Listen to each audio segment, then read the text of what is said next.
Hello friends, welcome to the YouTube channel Scientia World. I hope you all are fine in this pandemic situation. Take care when you go outside. Wear mask. Okay, I hope you are wearing mask because it's mandatory now.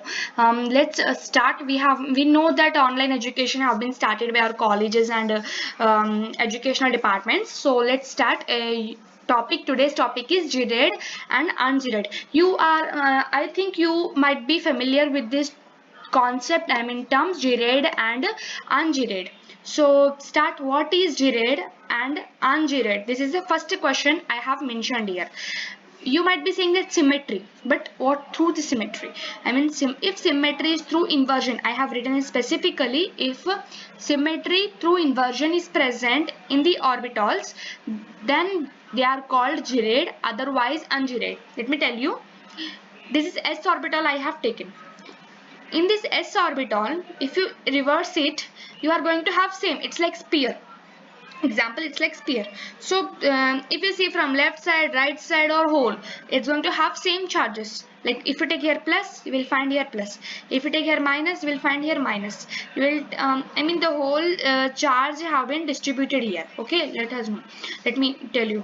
For example, so this s orbital we can call it as GRADE orbital. Okay, let talk about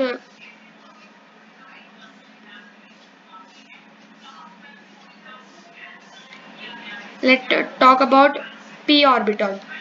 If you see here p orbital, we have three sublevels, that is px, py and pz. If you reverse this, you are going to have different charge. Here will be plus, here will be minus. So these are going to, we can call it unGRADE orbitals. So you can tell p orbitals are unGRADE orbital.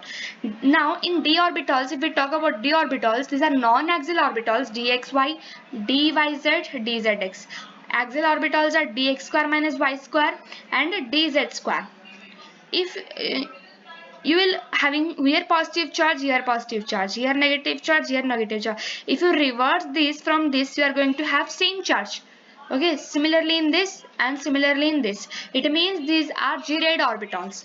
Similarly, these are axial orbital, but if you have here plus, here will be plus. If you have here minus, here will be minus. So if you reverse this, I mean inverse this, then you are going to have same charge. Similarly in this also, dz orbital is a combination of dy square minus z square, d z square minus x square. So this is a combination of two orbitals. This we are showing this like this. This is torus, that is band of electrons. Okay, these s orbitals are GRADE orbital, p orbital, unGRADE orbitals, and d orbitals are unGRADE orbitals. Okay, now the question arises is when we can use this term GRADE and unGRADE.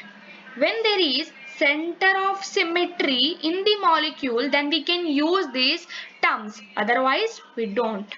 Like octahedral complex, I'm talking about complex, because when you have complex, if there is center of symmetry like ML6, M is a metal, L is a ligand. If there are 6 ligand, you are going to have center of symmetry. That in that time when you write it's a splitting d xy, dyz and dzx, that is T2g orbital, dx square minus y square, dz square, that is EG orbital. This orbital we are representing T2g, that is G, that is GRADE, EG, GRADE. In octahedral term, it means we are using GRADE and unGRADE terms because there is center of symmetry. If we come to tetrahedral complexes, Ml4, M is a metal ion, L is a ligand. There are 4 ligands. There is no center of symmetry in tetrahedral. So when you write splitting of this tetrahedral or tetrahedral complexes, you are not going to use G or U. Okay, this is what I'm saying you, and this is I have read from book, and we know that teachers has this. Thank you so much for sparing your time on my video, and please take care of yourself. Stay home. If you go outside, please wear mask, and if you like the concept, please share, subscribe. Okay, thank you.